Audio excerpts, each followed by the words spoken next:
Bharat Ratna doctor Baba Saheb Ambedkar stadium Maharashtra के पुणे जिले के बारामती में स्थित एक अंतर्राष्ट्रीय क्रिकेट स्टेडियम है।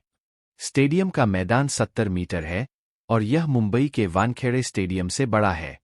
इस स्टेडियम में महाराष्ट्र बनाम मुंबई यह पहला रणजी का T20 मैच था। इस स्टेडियम को भीमराव आम्बेडकर का नाम दिया गया है। भारत के भूतपूर्व केंद्रीय कृषि मंत्री शरद पवार के प्रयासों से इस क्रिकेट स्टेडियम काम किया गया। इसका उद्घाटन समारोह सचिन तेंदुलकर द्वारा 6 अप्रैल 2016 को किया गया था।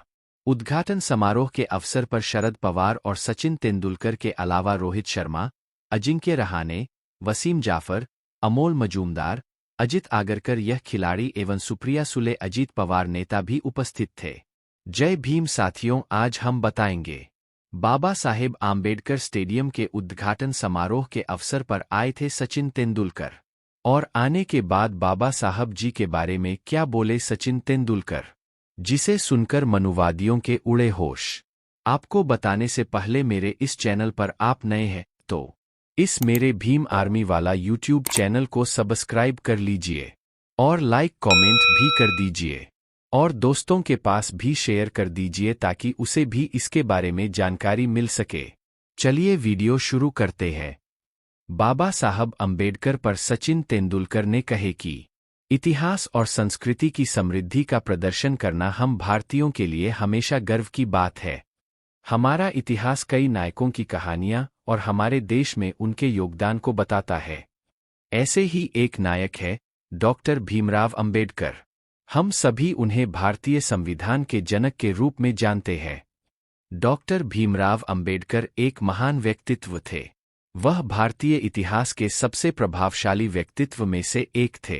कोई आश्चर्य की बात नहीं है कि उनका ये पूरे भारत में इतने गौरव और सम्मान के साथ याद किया जाता है। हम सभी उन्हें भारतीय संविधान के जनक के रूप में जानते हैं, लेकिन उनका योगदान सिर्फ यही तक सीमित नहीं है। वह बहुत प्रतिभाशाली व्यक्ति थे। वह एक राजनीतिक समाज सुधारक, न्यायविद और अर्थशास्त्री थे। उन्होंने सदैव भारतीय समाज में व्याप्त अन्याय के विरुद्ध संघर्ष किया। वे दलितों के नेता थे। B.R. अम्बेडकर एक बहुमुखी प्रतिभा के धनी व्यक्ति थे।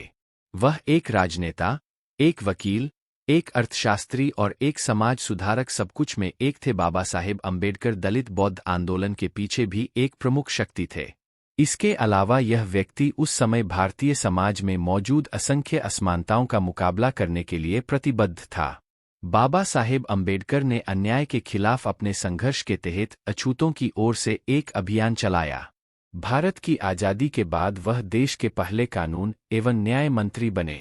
सबसे बढ़कर बाबा साहेब अम्बेडकर भारत के संविधान के निर्माण में एक प्रमुख व्यक्ति थे। भारत में जातिवाद की समस्या से हम सभी परिचित हैं। 21वीं सदी में भी भारत में लोग जाति, रंग और लिंग के आधार पर दूसरों के साथ भेदभाव करना जारी रखते हैं। निश्चित रूप से 1930 और 1940 के दशक में स्थिति कहीं अधिक बदतर थी। उस समय लोग जातिवाद से इतने प्रभावित थे कि उन्होंने इसे आदर्श के रूप में स्वीकार कर लिया था। उस समय समानता की अवधारणा लगभग अस्तित्वहीन थी। इसका एक कारण भारतीय सभ्यता की यह धारणा हो सकती है कि शासक श्रेष्ठ होते हैं और घरेलू कर्तव्य निभाने वाले निचली जाति के होते हैं। निचली जातियों से छोटे मोटे काम करने की अपेक्षा की जाती थी, जैसे शौचालय साफ करना, घरों की सफाई करना, पौधों को पानी देना और ऐसे अन्य कार्य। भारत की आज़ादी के बाद भी यह मानसिकता कायम रही।